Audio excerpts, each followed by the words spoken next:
আসসালামু আলাইকুম বন্ধুরা, আজকে রেসিপিতে কি নিছি দেখেন। আজকে নিছি আলু কুচি, তারপরে নিছি সিম ছোট টুকরো করে কাটা, ফুলকপি ছোট ছোট টুকরো করে কাটা, আর সেই সাথে পেঁয়াজের কলি নিছি ছোট ছোট করে কাটা, এবং আরও নিছি পালং শাক যে আছে, পালং শাকের ডাঁটা। পালং শাকটা দিয়ে আমি অন্য একটা কাজ করছি, দেখেন এইখানে শুধু ডাঁটাটুকু নিছি। তো এই ডাঁটার থেকে আঁশটা ফেলে দিয়ে নিতে হবে, আমি আঁশটা ফেলে দিয়ে নিচ্ছি।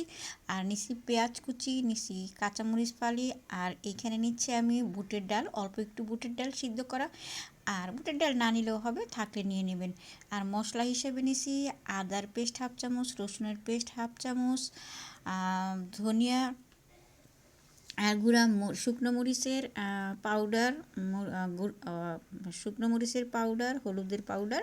তো এগুলোরই ভাজি করব। তো এখন আমি কড়াইয়ের মধ্যে অর্থাৎ ফ্রাই প্যানের মধ্যে দিয়ে দিয়েছি পেঁয়াজ কুচি এবং কাঁচামরিচ ফালি। এখন এই পেঁয়াজ কুচি এবং কাঁচামরিচ ফালিটাকে একটু ভেজে নিব, হালকাভাবে একটু ভেজে নিব। তো এটা হচ্ছে পাঁচমিশালি বা লাবড়া ভাজি। এই লাবড়া ভাজি করার জন্য বিভিন্ন ধরনের সবজির প্রয়োজন হয়।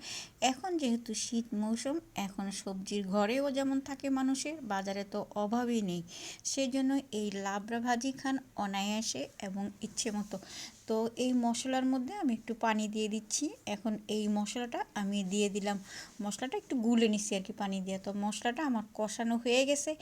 এখন এই কষানো মশলার মধ্যে আমি দিয়ে দিব রেডি করা সবজিগুলা। এই সবজিগুলো সব আমি একসাথেই দিয়ে দিচ্ছি, কারণ এটা লাবড়া বডি ভেঙে চুরে রান্না করতে হবে। এটা আস্তে আস্তে রাখবো না, তেমন একটা ভেঙে দিব বেশিরভাগই। তো যার জন্য এটার নাম হয়েছে লাবড়া। তো মানে বিভিন্ন সবজি দিয়ে এই লাবড়াটা রান্না করা হয়। তো এখন এটা আমি একটু দিয়ে দিচ্ছি, যে ডালটা ছিল সেই ডালটাও দিয়ে দিচ্ছি। সব কিছু আমি একবারে দিয়ে দিচ্ছি। এটা মানে স্টেপ বাই স্টেপ দেওয়ার প্রয়োজন নেই, একবারে দিয়ে দিলে হবে। এবার দিয়ে দিচ্ছি লবণ। এবার এই লবণ সহকারে এটাকে একটু উল্টিয়ে পাল্টিয়ে দিব, যাতে মশলাগুলি সব সবজির মধ্যে লাগে, দেখেন। এবং এটাকে কষিয়ে নিব। এটা কষানো হয়ে গেছে আমার। তো সব তো আর দেখানো হয় না, বুঝতেই তো পারেন, একটু কেটে কেটে দিতে হয়, এত টাইম তো নাই। এই জন্য মানে করে দেখা, এই যে এইভাবে খুরচুন দিয়ে একটু ভেঙে ভেঙে দেওয়ার চেষ্টা করবেন, তাহলে এই সবজি বা লাবড়া ভাজিটা খেতে টেস্ট হবে বেশি। তো এখন এর মধ্যে আমি দিয়ে দিব পানি।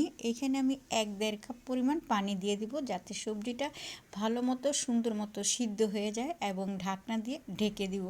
কারণ ঢাকনা দিয়ে ঢেকে না দিলে জিনিসটা সুন্দর মতো সিদ্ধ হবে না, এবং টেস্টটাও ভালো লাগবে না। টেস্টটা বাতাসে সব উড়ে যাবে, মশলার যে সেন্ট গন্ধ আছে এটা বাতাসে উড়ে যাবে। সেই জন্য এটাকে ঢাকনা দিয়ে রাখতে হবে মশলার সেন্টের জন্য এবং ভালো মতো সিদ্ধ হওয়ার জন্য। তো আমি তরকারিটা অর্থাৎ লাবড়া ভাজিটা নামিয়ে আপনাদেরকে দেখাচ্ছি যে এটা কেমন হচ্ছে। এতক্ষণে আমি রান্না করে নিচ্ছি।